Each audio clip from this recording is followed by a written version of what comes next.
Welcome to episode 9 of the Do It Anyway podcast with Maria Redman. I am your host, Maria Redman, here to take you on this wild journey of all things fitness, nutrition, wellness, and all things in between. Thank you guys for joining me today on this episode. And I also want to extend many thanks to all of you that have been watching the podcast and give me all the feedback. If you haven't yet seen it, you can catch the podcast on Spotify, Apple, or YouTube. If you watch it on YouTube, be sure to like and subscribe for me. That would be great. Today's podcast is going to be pretty special. I have a special guest, my good friend Ben Castro. He is the owner of Podcast Junkies, and he wanted to ask me some questions. And so I figured, hey, we'll put it on podcast and kind of, just go from there. So we'll see what he asks me today. He's a super great guy. If you haven't been to Podcast Junkies and you're thinking about doing a podcast, it's in the heart of Boca Raton. You should come and give him a shout. So with all further ado, I would like to introduce Ben Castro to you. What's up, Maria? Thank you so much. I appreciate inviting me on. I'm excited to be here. They don't really know, but we just had we just had such a great conversation, before this. So I'm very excited to kind of talk to your audience. And also, I have some questions for you. Yes, so, I'm ready for them. I've gone through a little bit of a weight loss journey, finding myself, losing some weight. And then, I got into really working out and stuff like that. But then I had a couple setbacks. I got injured and, I've kind of lost the motivation. But recently I've started to kind of get back into it. And I've just had some things that kind of have come up. And, I was like, you know what? I'm sure I'm not the only one. So maybe let me ask. So yeah. Typically we never are the only ones going through something. Right. It's usually, a lot of people. I mean, we do have different ways of going through it, but it's very similar in the sense of the outcome could be right. Everyone has a similar kind of right. A path, especially when it comes to, fitness and wellness. It's a pretty straight track, to be honest. The getting there is windy, but the track is laid. We make it windy. Gotcha. Yeah. Exactly. But we all have that same path. Right. To get to the end goal of whatever that health and wellness looks like or feels like for us. Understood. Yeah. So I guess one of my biggest things that I actually struggle with is eating, which, it's kind of, you'd think, as a kid, you get 3 meals. I remember my mom always being like, hey, you got to make sure you're eating breakfast, lunch, dinner. Right. I've always been eating, snacks and stuff. But then as life kind of hits you, it gets a little bit harder getting 3 meals a day. And what do you recommend? How could you? That actually is a very common problem. Excuse me. I find a lot of people that work, jobs, whether they're entrepreneurs, a job, whatever they do. Once you get busy, man or female, you tend to just kind of nix the food off the day in your mind. It just doesn't exist. You're too busy. You want to get said goals done. When I have clients that are in that realm, a couple things that I tell them to do is to put a timer on their phone. I think that having a timer on your phone to remind you that you need to take a break to eat is going to be very vital and important for a couple of reasons. One, of course, because you won't be so hangry as your day goes on, but by keeping your blood sugar stable throughout the day, you're able to keep your thoughts on the very work that you're trying to complete so diligently. You're able to think and focus a lot better. So putting the timer on the phone and then having healthy snacks in your drawer or at your desk, wherever you're sitting, in your bag, so that you have easy access to them. That's one way to do it. Another way is setting the timer on the phone where you have to get up and take a 15-minute break so that you can go sit somewhere else outside of the working space to have something to eat. I think that that's really smart to do. But you're going to have to be strategic in scheduling it. Now, you can't sit for 30, 45 minutes and lounge around and eat it, but something that's quick. And then if you don't want to have a whole meal, like the snacks, they're quick. Almonds, maybe a couple packets of tuna or chicken, something like that. But if you don't want to have those items, this is where protein shakes are really clutch, right? They typically last in the fridge extremely well. But for me personally, I don't like to drink things. I feel better when I am feel like I'm chewing something. So I like to turn a protein shake into pudding, or even make like muffins, or little bars that are sustainable, something that I can keep in the fridge and go and grab and chew it. So this way I'm also getting my protein in as well. If you're doing the shake, the benefit of the shake is you can mix berries in there, so you can add other things that'll be nutritious for you as well. So that'll be an easy way to get some more food in throughout the day, and I would go with that. I like that. Would you say a protein shake is a sustainable breakfast? Yes, it can be a Yeah. sustainable breakfast. I have clients that actually have done protein shakes for breakfast for probably the last 4.5, 5 years. That is their it works for them. Their system looks great. Now I don't have them on shakes all day long, right? Like Okay. that is their breakfast. I try to bolster it with things like hemp seed, Okay. almond butter. So there's some things that are going into the shake, so it's not just a shake. Because if you get on too many liquids only, your digestion doesn't have to work, right? So you're also diminishing the digestive tract's ability to have to learn to break down food. And then anytime you go and eat hard food after that, if you're just doing so much liquid diet, it'll make it hard for you to digest food. Gotcha. So that's something that I like to make sure that I'm not giving out too much shakes. Understood. I am a fan of a breakfast protein shake. I usually would do like hemp seeds, chia seeds, flax seeds, right. and then I always make sure I have some vitamin D in there. Right. Oranges, kiwis, or Yeah. something like Oh, you're that. doing a good job. Yeah. I try and do that every morning, and then I have a collagen powder Powders that you use, I right. put in there with the protein. Perfect. Okay, cool. All right, that's good. Now, something that you kind of spoke about, having an eating schedule that can help, right? Right. You have set those timers, but there, I want to know. I feel like, are there windows when you're hungry, in the sense of, like, does it matter if you're hungry, or do you just need to eat? Because there are times where I almost feel like I miss my hunger schedule.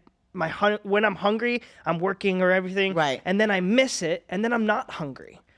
Well, yes, your hunger sometimes will diminish, right? And sometimes you can kind of, your body will override it. The Okay. mental will override the hunger at some point, because it's like, well, he's not putting any food in. I guess we're not getting any. Moving on.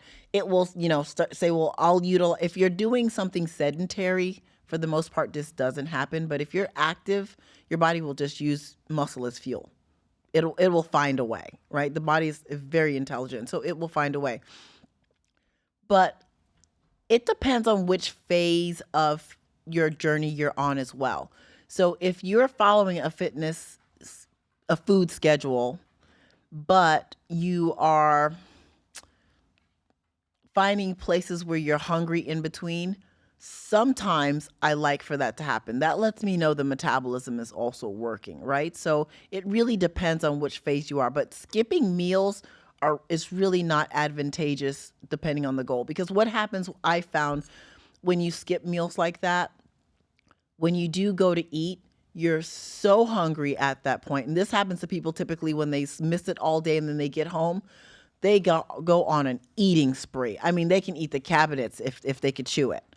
And typically what happens is you'll end up maybe eating food that you prepped plus food that's just lying around, right? So then you end up getting off the rails by doing that. I found with having an eating schedule throughout the day, that keeps the person, their satiety levels even all day. When they get home, they're just fine. They don't feel like they need to eat themselves out of house and home. Yeah, that makes, and it's holding you accountable, right? Right. It's giving you extra, like, hey, here's these times, like, just get the. And I guess it's also, you have to prepare, right? Right, You have to give yourself the time to be able to say, hey, let's portion these out, Ben. You got to make sure you're taking care of it. Right. These increments and stuff like that. Right. And that's where I think, that having, canned and packaged foods like canned tuna, canned chicken, I prefer them in packets, in all honesty, versus the can.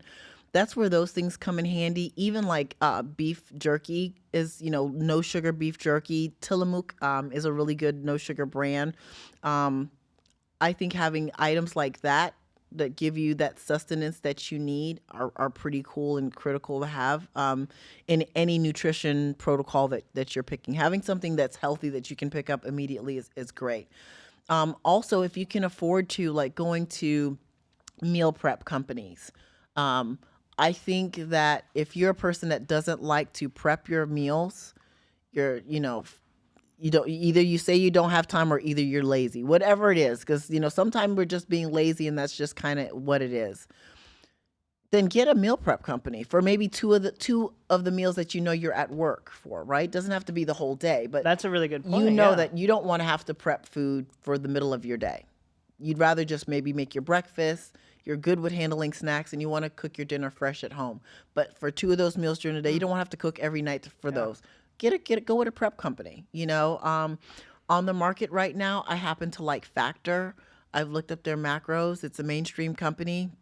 There are privately owned companies that I like as well. Nutrition Solutions, Factor, like I said, is another good one that run the gambit on very different nutritional protocols. So there's options in that space that I think that people should gravitate towards, because the alternative, most people typically buy their lunch out anyway, right? So now Yeah, no, that's actually a thing that I didn't even, because when you think about meal prepping, you think that it's every single meal that you need to right. have it, but you just really you just put it in perspective. It's like, no, You don't. you could Right. just use it for.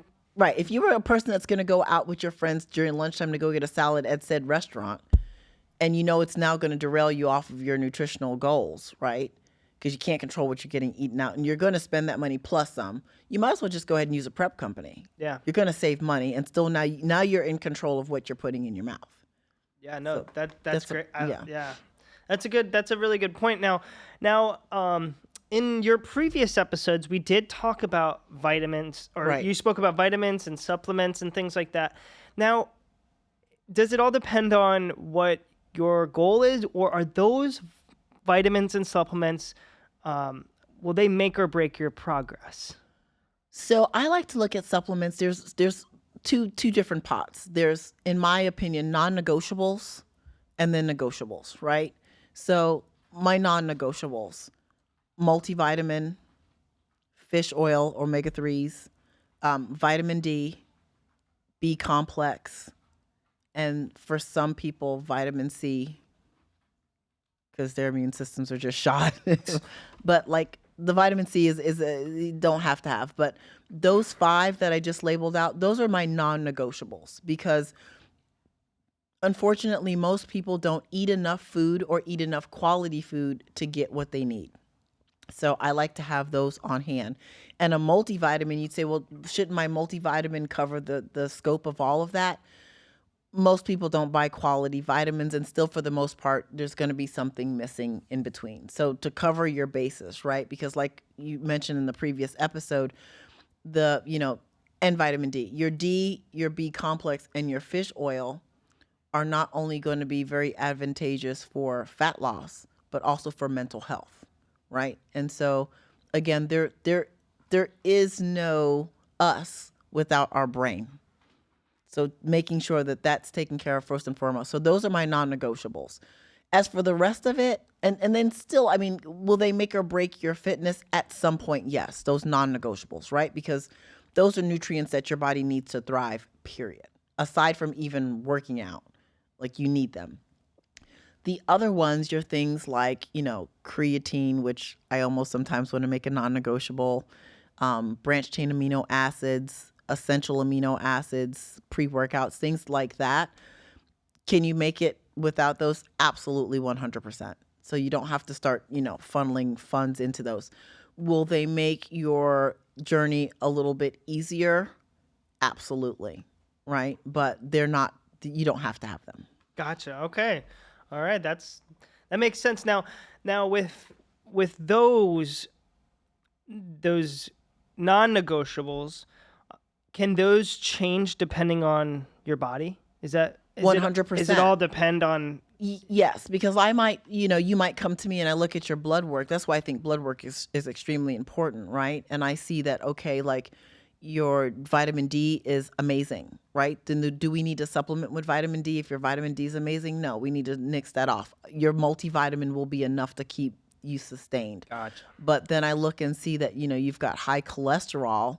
So I might say, okay, well, we want to make sure that we're taking enough omega-3s by way of fish oil or krill oil to really work on our cholesterol, triglyceride levels, right? So yes, that will definitely change over time. And as they improve, maybe you decrease the amounts, that you need to have. Okay, okay. So Yeah. it's a constant kind of almost it's a change as your body's changing. Things will Right. also change in what you need to take and what you might not need to take. 100%. Like, perfect example, when I started with probiotics, that's another, I think we should add that to the list. That's a non-negotiable too, a probiotic, because gut health is everything. That's your second brain.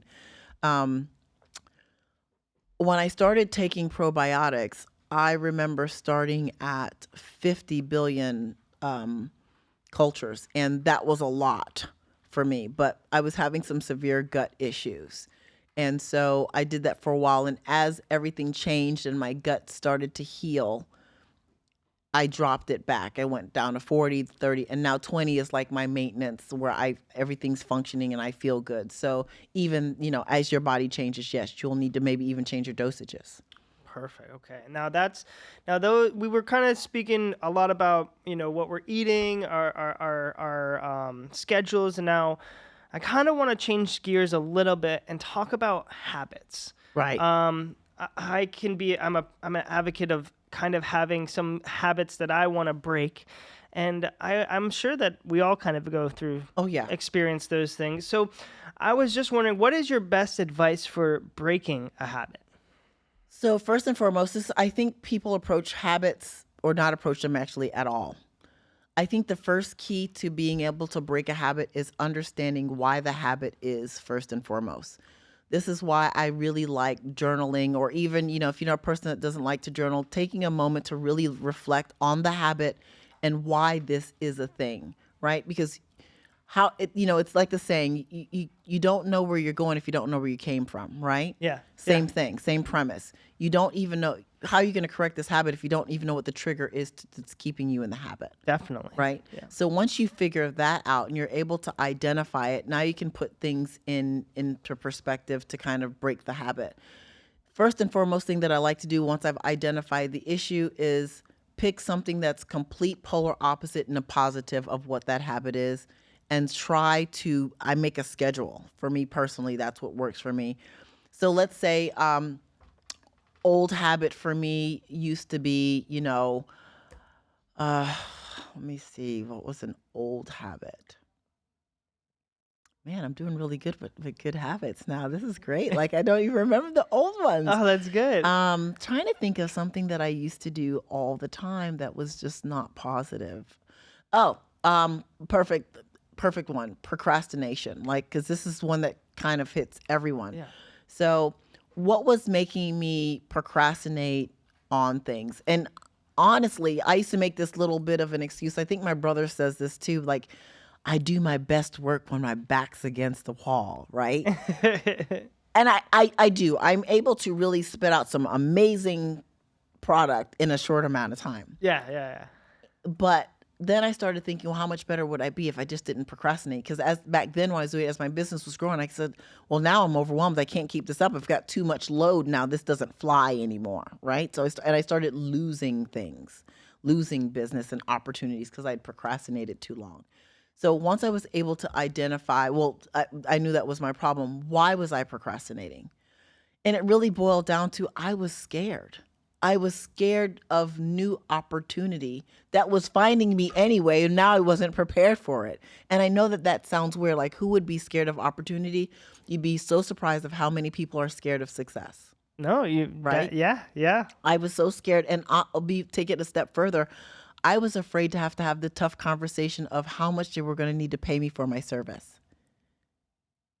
I was trying to avoid all of it. Like, Wow. I don't even know how I was thinking I was going to get the business if I didn't. That's how you get the business. You got to get the coin, right? Yeah. But I just couldn't so it would make me procrastinate until I finally had to. I was up against the wall. There was no way out of it. And it would force me to say, okay, you got to pay me this much. And then I could just back off. But I could have put it in a proposal a whole week ahead of time and not been this stressed out and just be like, this is my price. And if they want it, they want it. If they don't, they don't. Move on. So scared of the success was really my thing. And how did I get out of it? I started making a schedule for myself. that I was going to talk to a business every single day. And in that, instead of just letting it be an initial greeting, I was just going to give them a proposal with my price. And it was very tough to do. But now I don't care when I tell people what I charge is my price. You don't go and ask for a discount at the grocery store. The price is on the chicken. It's the price on the chicken. Right? You're not negotiating chicken. We're not in that anymore, unfortunately. I wish we could. I have some salt here. Right. You got a nice piece of chicken. Right. There's no negotiation. So recognizing why the habit is and creating a plan to get out of the habit by doing exactly the opposite of the fear. Not necessarily the habit, right? Yeah. Of the fear. It was the fear of me having to talk to people that was creating the procrastination.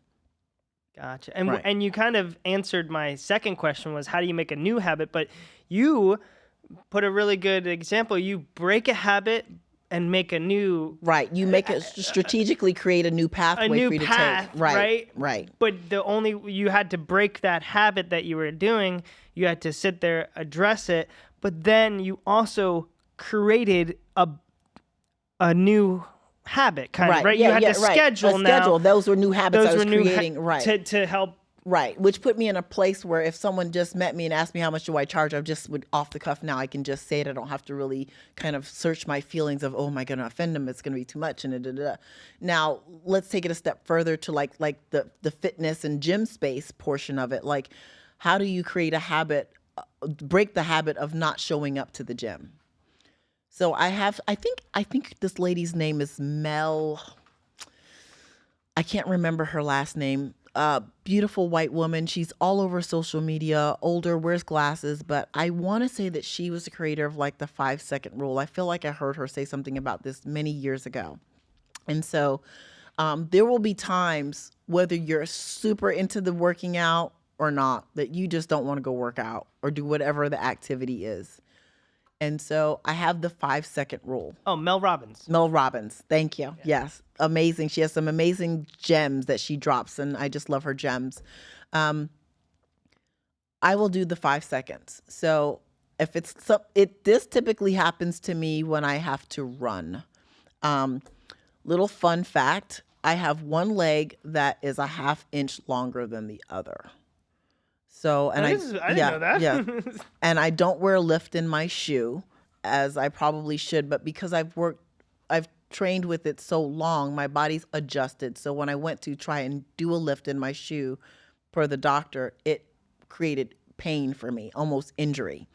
So, but I still have an ongoing nagging pain that lingers with me for the first 8 to 10 minutes of every run that I do. Every run, it doesn't matter. It starts like about minute 3 and it lasts for between 8 to 10 minutes of that run. So the first 1.5 miles of every run is almost nightmarish for me. And it's another one of those do it anyway, right? It's a do it anyway. I know it's going to happen. I want to run though, so I'm going to do it anyway. But it used to kind of keep me on the couch for a while and kind of make me like not want to go. And it became a habit where I'm going to run and then I didn't run. I'm going to run and I didn't run. I started using the 5-second rule. I used to sit there and I say, you got 5 seconds and you need to get up. And I would count 1, 2, 3, 4, 5, and I'm off the couch. Because the thing was I needed to just leave that space. I got up, I'd get my drink, I'd head out the door.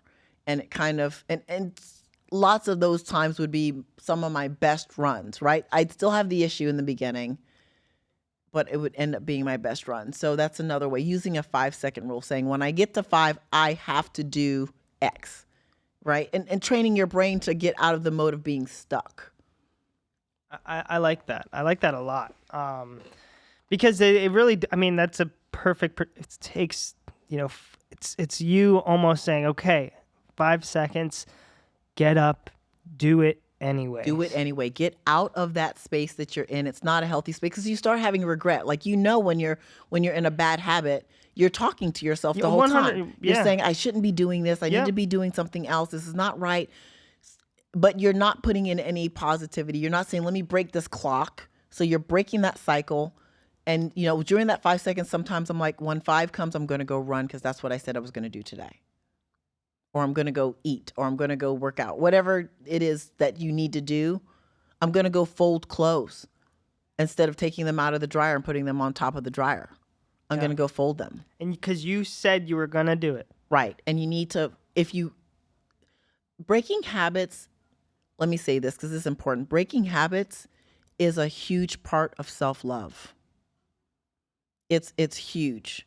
And I think we need to really take a moment and think about that, right? Breaking those habits is showing ourselves that, hey, we love ourselves.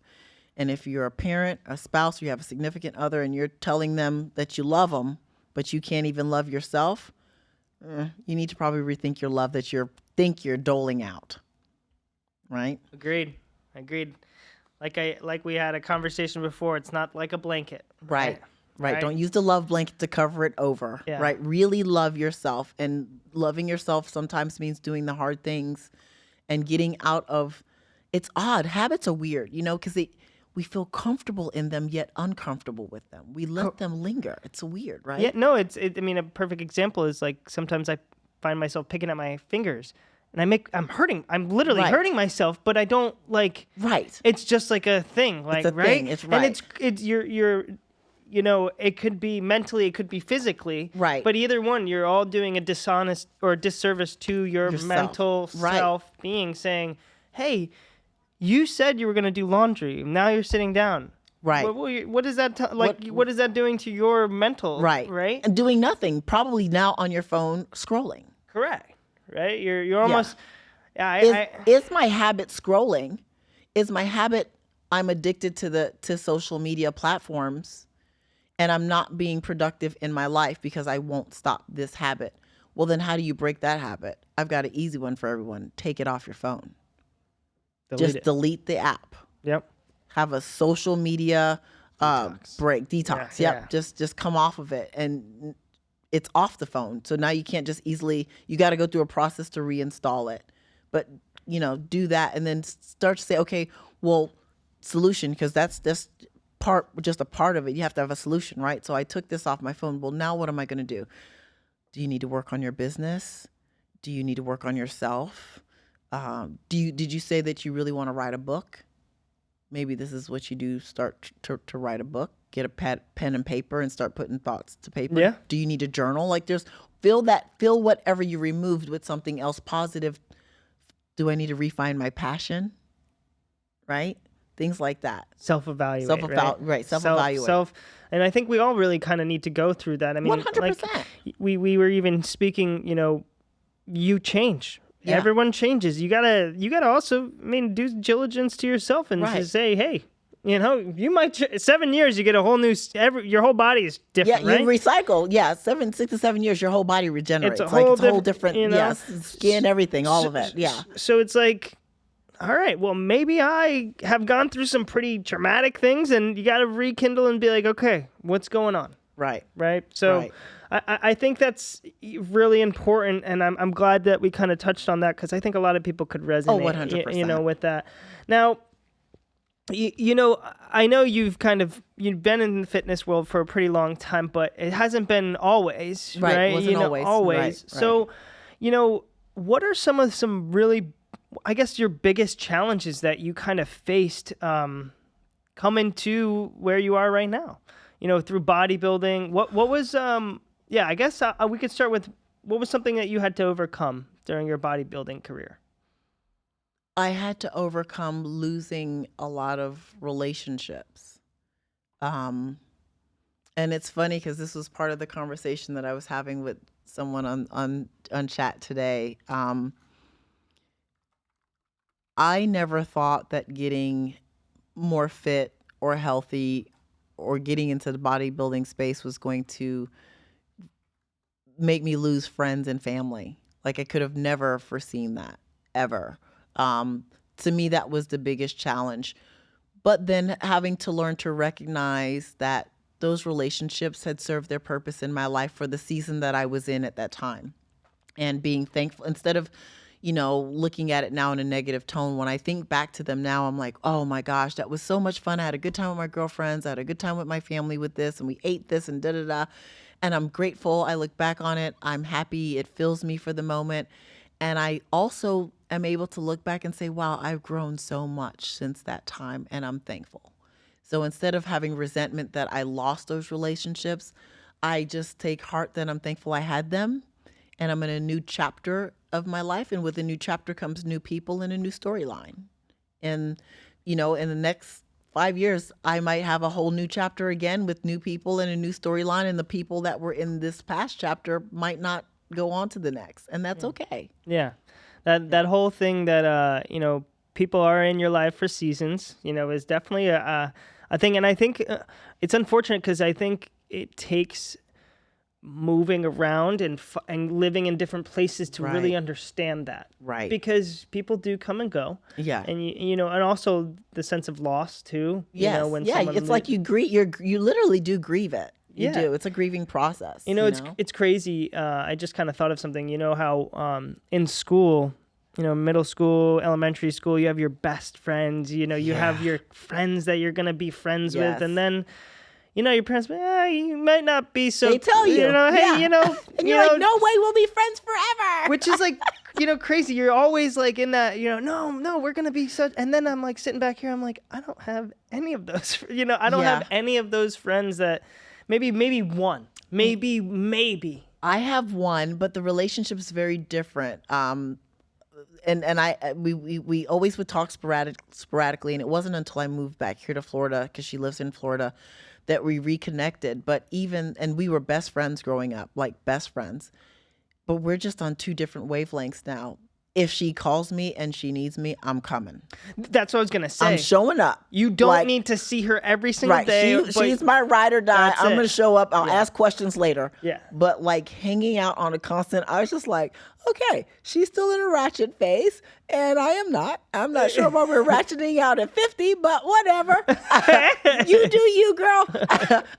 I'll see you. Exactly. But it's, you're right. I mean, from middle school to high school, you just don't, those relationships, don't exist. I see all those people on Facebook, and, we like each other's things, but it's. I probably have more relationships with the teachers. Yeah. Right? Like that. That's so true. Yeah. Like I'm like, don't croak on me. You were still my favorite teacher, Miss Fields. I still love you.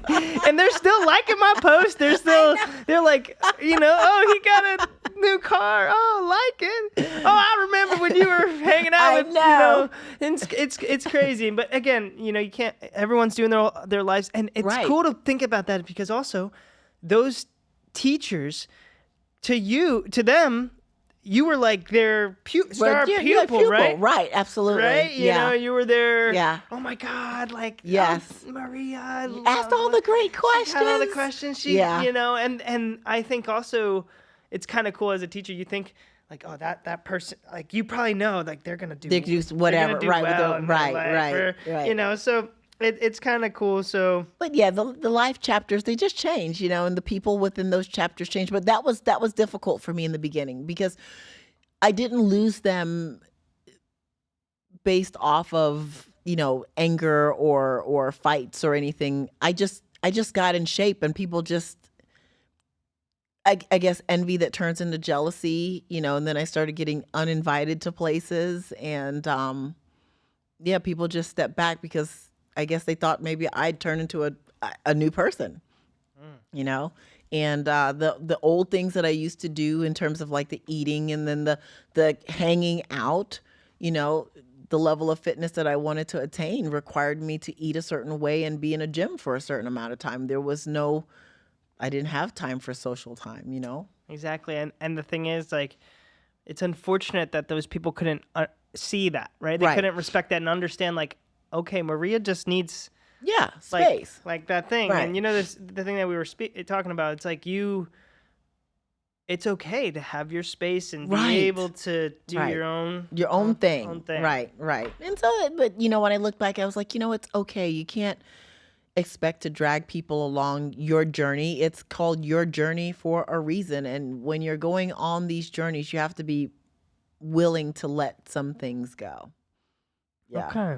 All right. Well, I want to kind of ask you another kind of question. It's kind of, I think it could be a little bit fun, because I'm curious. I know there's so many conspiracies and things about Jesus. what to eat and Right. what not to eat. So, are there any recent nutrition trends or things that you're skeptical of that are people are talking about? Oh my gosh, like there's probably a laundry list of these things. Oh, I love it. The biggest, I'll hit the biggest ones. Like the biggest ones right now are like the carnivore diet. So this is where you're eating like meat all day. I think they take in a tablespoon of honey. I don't know. That could be like a part of the weird group thing. I don't know. They meat, dairy, and something else. Meat, dairy, and it's not another meat. It's there's no veggies. There's Meat, dairy, and butter? Meat, dairy, and eggs. Meat, dairy, and eggs. I don't even know what to say about this diet. What I want to say is that with every new trend that comes out, it boils down to, I'm just gonna say it, people being lazy, right? It's easier to throw a steak in a skillet or in an air fryer, right? And eggs, you can just fry them quickly. Dairy is dairy. You're drinking it or you're, making a protein shake or eating a bunch of cheese. Like there's no prep involved here, right? Yeah. And if you like medium rare, then even better, right? Like you get 2 minutes on each side, you're done. That's it. I think that it's just a way that we try to. Humans are always looking for the easy way out. Well, especially Americans. We're always looking for the easy way out. So the carnivore diet is one of them. And then there's the product side of things. So there's diets that are like that, but the carnivore is the latest trendy one.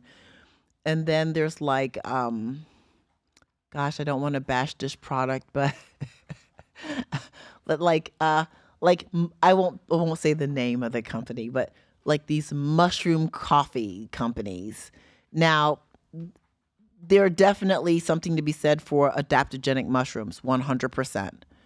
Right. But I think, like I talked about this in my last podcast, if you start throwing a whole bunch of different things into a package, right, that package should be 5 pounds. And I should need to take I should need to take 8 scoops to get a serving, right? I need all of it to get like good inside.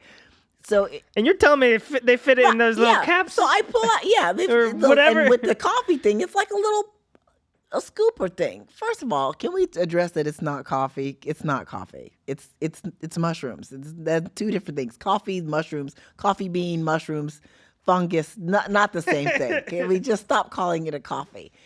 It tastes amazing, and I wouldn't even say that joke because then the person might hear it and then they'll laugh. But there was a little joke, a friend of mine were talking about this said product and their significant other had this amazing effect from it that doesn't even correlate with the nootropics feeling that you're supposed to have. So that was weird. So people always say that they feel these crazy things from these products and it's garbage. It's just garbage, right? Now, could you go and do mushrooms legitimately? Yeah.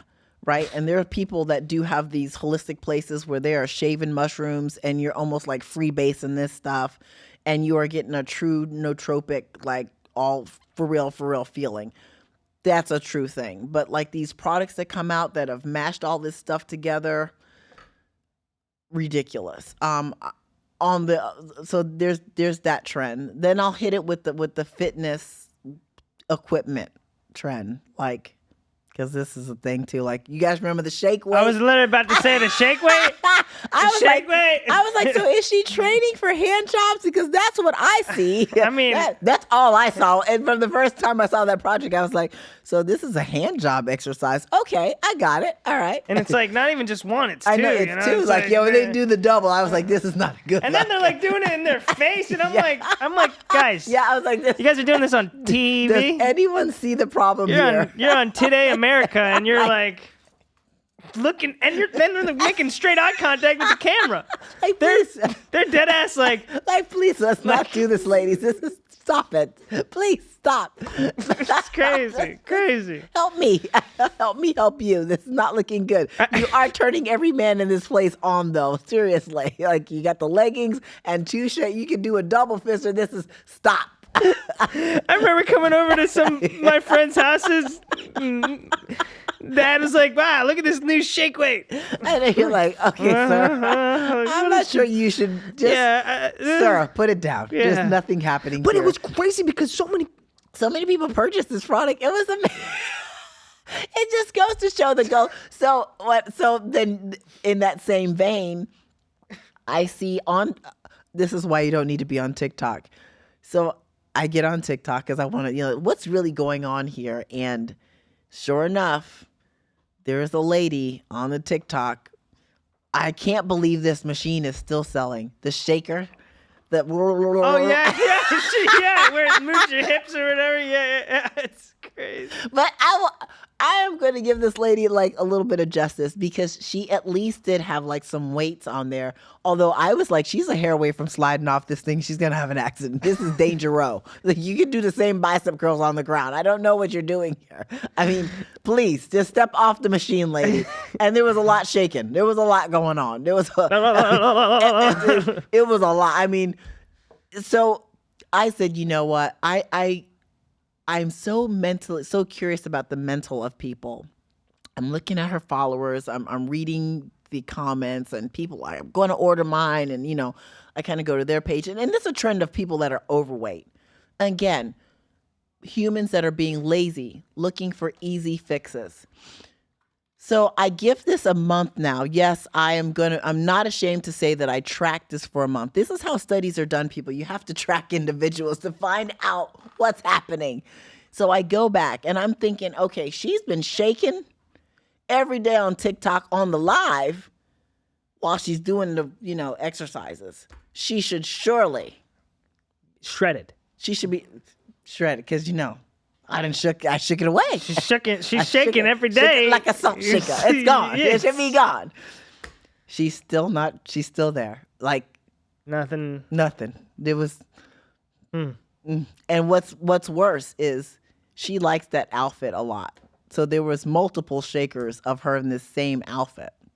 And so you could definitely tell there was no progress. And so I'm thinking to myself, interesting. She's making a ton of money, wasting valuable time, which is the only asset in life we cannot regain. Your time is gone. It's gone. Appeasing other people. We're like sharing the lazy bug. She could have stood and charged people for workouts for overweight women in her living room, because that's where she was, minus the trendy item. That's not working anyway. I don't even think it dawned on her. Yeah, that's kind of crazy. Right now she's on a shake thing, risking her whole life and limb, literally. Yeah. Imagine all you're doing is maybe getting an injury in here in a second. Like the first day I saw it, I was like, "Oh my God!" Because she started bending over. I was like, "Oh Jesus!" She's doing this while she's holding all this. What is going on? What's happening? What am I watching? I stayed because I was like, "This is intriguing." It's almost entertaining, actually. It was almost entertaining, but to really see the comments. So again, we're always looking for these quick fixes and these fast way out of things to get to the goal, and there's just no way. It's just hard work. So those are the trendy things: the carnivore diet, the shake plate, I guess equivalent to the shake weight. And we went from the feet to the hand from the hand to the feet. And the what was the other one we talked about? What was it? Did you say? I think you only maybe said, just two. Yeah, okay. I think you only said two. Yeah, just two. Okay. Yeah, it's just two. So yeah, those things I think we need to kind of we need to tell them to go ahead and sit it down. And you kind of actually answered my last question was kind of like, how do you stay up to date with all the latest research? And because, actually we kind of hit like the trends, but like, what about the research? Because I think there's constantly new things coming out with finding out things about our bodies. 100%. Medicines that are coming out, all of these things. Yes. How do you kind of stay up to date with that? So for me personally, like I have a journal medicine a subscription. I get like a Nursing Daily, and then there's this whole bunch of different nutritional publications that I get personally being in that field. There are lots of things that change with the body so significantly over the years. Like there were stances that I had when I first started in dietetics that I no longer, beliefs that I no longer hold. And let me say this, that is a sign of a really good coach. A coach that is able to change with the times. Like there was a whole portion in science where everyone was doing HIIT cardio, right? Because it was said to be creme de la creme. You can get more bang for your buck if you do HIIT cardio. But then we started seeing instances of like adrenal fatigue and systemic fatigue, and some people even ending up with like rhabdo from it. So it ended up long term not really being best. And then there were studies that came out then that showed it wasn't more advantageous than doing steady state low intensity cardio for fat loss. Did it foster better fitness in perspective of someone being able to move quickly? Yes, but overall fat loss, which is what most people are after regardless, it didn't show. Didn't even help. It didn't. Yeah, it actually ended up causing more problems long term. Interesting. Yeah, because it HIIT cardio is not something that's sustainable long term. So in the bodybuilding space, we found this out very quickly because you started seeing quality of female physiques. Men can take a beating, but female physiques starting to deteriorate really quickly and not looking the same. And it was because a lot of us were implementing a lot of HIIT cardio to get that fat loss off. It was effective for a moment until it wasn't. And then what it did was metabolically put females in a very bad position on the back end after a contest prep, where their bodies were just all screwed up in all many different manners and then gaining a lot of weight. Wow. Yeah. So staying up on studies is extremely important, and being able to relinquish what you held onto so strongly when you first started, right? Like I loved ketogenic dieting in the beginning because that's what I use. And I know if planned correctly and implemented correctly, you can lose a lot of fat on it properly, and you can sustain it for a long period of time, barring that you put in refeeds, again, knowing how to strategically do it. And in my mind, in the very beginning, I was new into it. I was still learning. I hadn't even quite graduated from getting my dietetic degree at that point. So I was still kind of just in the thick of the learning process. And I was like all about it. Thankfully, not cultish about it, because there's some keto cults. Right? But still very held on to it very, very strongly, so much so that I was taking a lot of my clients down that path until I had a few clients that weren't getting anywhere with it and they were super compliant. That's when I said, okay, this can't work for everyone. You have to be more open-minded and realize it. And then looking at, blood work and lipid levels, and a lot of people, some people, it has a very harsh effect on their lipid levels overall. Some people's body it doesn't like it. So being able to relinquish and saying, this is not a superior nutritional protocol just because it worked for me or it worked for 20 to 30 of my clients. You have to be able to say, okay, the science shows that having a balanced diet fosters just as much fat loss as a ketogenic diet. And see, that's where it differentiates you from being a coach, and like a great coach, because Right. you can see that. Like, I know there's a lot of coaches that are set on like changing someone to what they've seen successful, 100%. but like you've said, that doesn't work for everybody. Right. And there's also, I'm assuming, there's also always different ways to work out, right? 100%. An arm curl is an arm curl, but there are different muscles in your, right? In an arm curl that. Well, there's a lot, like when I am prescribing workouts, there's a lot of different things that I look at that I don't think that a lot of coaches even think about. It's something that if you got a real certification that you're taught, but so a bicep curl for me might not be the same bicep curl for you in terms of positioning, right? Because my lever, when I say lever, I mean my extremity, my lever lengths might be longer or yours shorter, right? So feeling that contraction from a standard bicep curl with a dumbbell might not give you the same, you might not be able to feel that contraction as good as if you used a cable.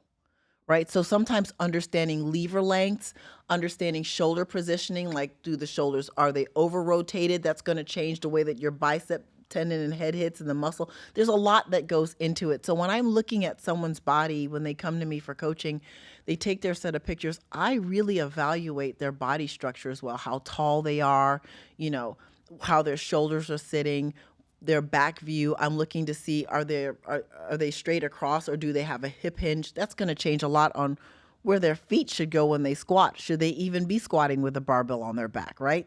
There's some issues going on there that I might need to address. Do you also take into consideration past injuries and things 100%, like that? because that's the next thing, right? So I think that's something that I really like to take my time and look at before I just construct the workout, because at the end of the day, if you're doing that bicep curl, but you're telling me you don't really feel it, then you don't need to do that type of bicep curl. It's a waste of time. Yeah. Right? There's always going to be a different exercise we need to pivot to. So maybe you feel it more on barbell curls. Maybe you feel it more on cable curls.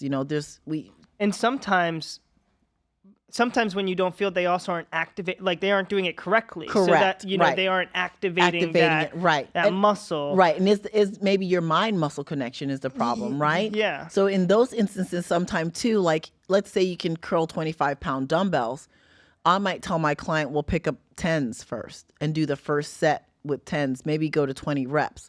And I don't want you to just kind of wing them up there. I want you to take your time with them and really feel it so that you can kind of look at your muscles, see what's happening, and try to connect with the muscle there, because that's going to always translate differently when you go pick up heavier weight. You got to understand, my dad actually, he did a lot of lifting when he was younger, and, he did, so he's instilled on me, he's always said, it's slow, get the form right, understand what you're doing, understand what you're activating, before you really put heavy weights. 100%. And he even says you don't really need, he used to sit down with me and we would do these, fours, right? Yes. And he would give me 2 pounds and he's like, I'm like, Dad, this is so light. He's like, I don't care. You can kill someone with 3 pounds. And I think that's another thing.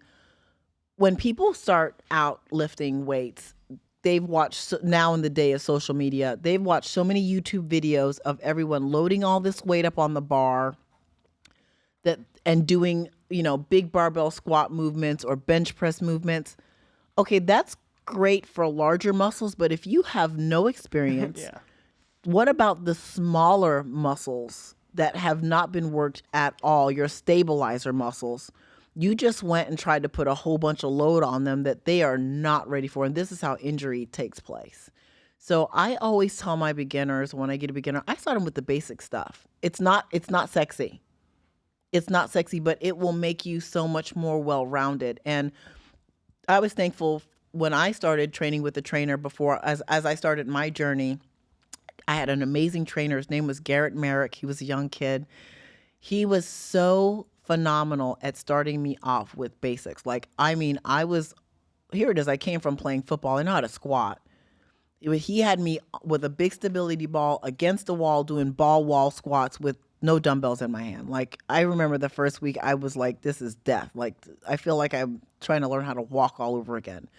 But it was critical for me to start that way, because by the time we were able to get to load, all the other little muscles that needed to be functioning and ready to go, they were ready to go. You were a powerhouse. I was a powerhouse. Right and that, I mean, I really do believe, I firmly credit my strength foundation to him. If I ever see him again, I would hug him and tell him, thank you so much. My nickname is Strong Granny for a reason. I am truly very, very strong. I'm naturally very strong, but I do think it's because he took me on the correct progression. And then when I got my certification, I was even more anal in making sure that I was going on the correct progression. And if something didn't feel right when I was doing a movement, I go backwards, right, to the movement that I need to be doing prior and make sure that I master that before going back up again. Yeah, and that really does make sense. It's like, again, your body is all one. It's a unit, right? So when you power, your bicep, but you don't have enough in your tricep or your shoulder or your shoulder, right? It's almost doing disservice. Yeah, because then you're prone to an injury, right? And you set yourself back, and then you're like, man, if I only had that foundation and they all grew together. Right. Right? Exactly. 100%. Like if I had my way and was coaching, like if I didn't think that my clients would probably check out, I would start them off, everyone, with like an anatomy lesson. Yeah. Right. I think I have a That's lot of yeah. benefit with the body because I've got past medical, so I know the anatomy extremely well. But I think that's what's missing in the fitness space is what the hell are you in there working? Do you even really know? Like most That's a really people, good point. they don't even really realize that, okay, yeah, we take for granted, we think our muscles are doing all of the movement. Your central nervous system is what starts the process. It's the motor house that sends out all of the neurons that says, okay, she's got to move her hand and wrist and squeeze, and I need enough for this muscle to contract. It's your CNS system. And this is why sometimes if you see people who are deadlifting really heavy start getting these weird beads of sweat, not the true sweat, but just like the CNS system is under stress. And it's like, oh, we had enough. So even knowing those things to look out for, but no one has an anatomy lesson to understand what's happening. There's one guy that I love to watch. His handle is Hypertrophy Coach. I know him from training in Tampa and coming up to Redcon a little bit, but he's really great on doing videos and talking to people about your lever lengths and, you know, what might be more advantageous for you to sit forward or lean backwards, et cetera, to hit muscles better. But he's really good at that. But I really feel, and he kind of draws like these stick figures to give people a visual.